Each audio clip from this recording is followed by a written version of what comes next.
নমস্কাৰ আপোনালোকক নৱবৰ্ষৰ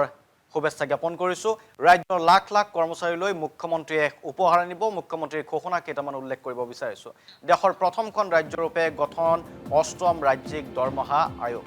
ৰাজ্যৰ প্ৰাক্তন অতিৰিক্ত মুখ্য সচিব সুভাষ দাসৰ অধ্যক্ষতাত গঠন এই আয়োগৰ এতিয়ালৈ কোনো ৰাজ্যই ৰূপায়ণ কৰা নাই অষ্টম ৰাজ্যিক দৰমহা আয়োগ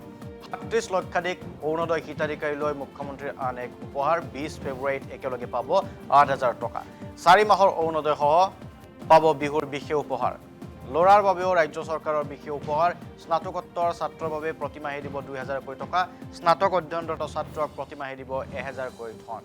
অসমত শীঘ্ৰে উপলব্ধ হ'ব মোবাইল ফোন নিৰ্মাণ ইউনিট আন্তঃগাঁথনিকে ধৰি আন কেইবাটাও দিশত পদক্ষেপ গ্ৰহণৰ তথ্য সদৰি কৰিলে মুখ্যমন্ত্ৰীয়ে নতুন দিনৰ আলাপত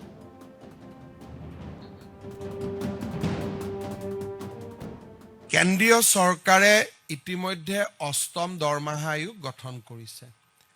ভাৰতৰ কোনো ৰাজ্যই এতিয়ালৈকে ৰাজ্যিক পৰ্যায়ত ষ্টেট পে কমিশ্যন গঠন কৰা নাই কিন্তু আজি আমি অসমৰ প্ৰাক্তন অতিৰিক্ত মুখ্য সচিব সুভাষ দাসৰ অধ্যক্ষতাত 8th Assam pay commission constitute কৰাৰ সিদ্ধান্ত লৈছোঁ এতিয়ালৈকে ভাৰতৰ কোনো ষ্টেট গভৰ্ণমেণ্টে পে কমিশ্যন কনষ্টিটিউট কৰা নাই নিৰ্বাচনৰ সময়ছোৱাত অৰুণোদয় আঁচনি প্ৰদান কৰা সদায় এটা বিতৰ্কিত বিষয় হৈ থাকে সেইকাৰণে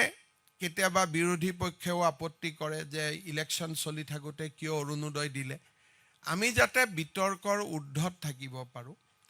ফেব্ৰুৱাৰী মাহৰ ২০ তাৰিখে অসমৰ প্ৰতিগৰাকী অৰুণোদয় হিতাধিকাৰীক বিহুৰ উপহাৰ হিচাপে আমি আগতীয়াকৈ ৮,০০০ টকা দিম তাৰমানে প্ৰতিগৰাকী আই মাতৃ যিসকলে অৰুণোদয় আঁচনি পাই আছে দে উইল গেট জানুৱাৰীত আমি তেওঁলোকক নিদিওঁ একো ফেব্ৰুৱাৰী মাহত একেলগে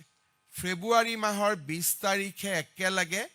আগতীয়াকৈ বহাগ বিহুৰ উপহাৰ হিচাপে তেওঁলোকক আমি ৮,০০০ টকা তেওঁলোকৰ বেংক একাউণ্টলৈকে হস্তান্তৰ কৰিম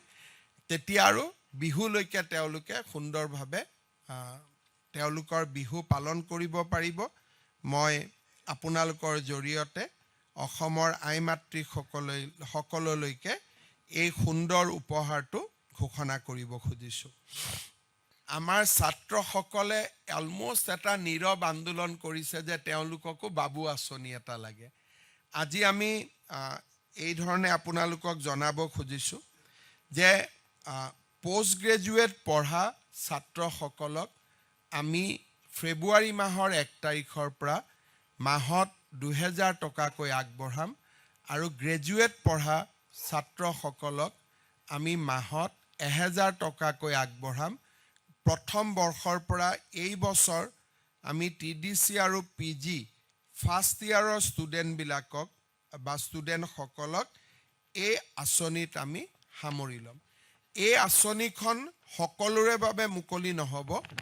যাৰ পিতৃ মাতৃৰ উপাৰ্জন ৪ লাখ টকালৈকে আছে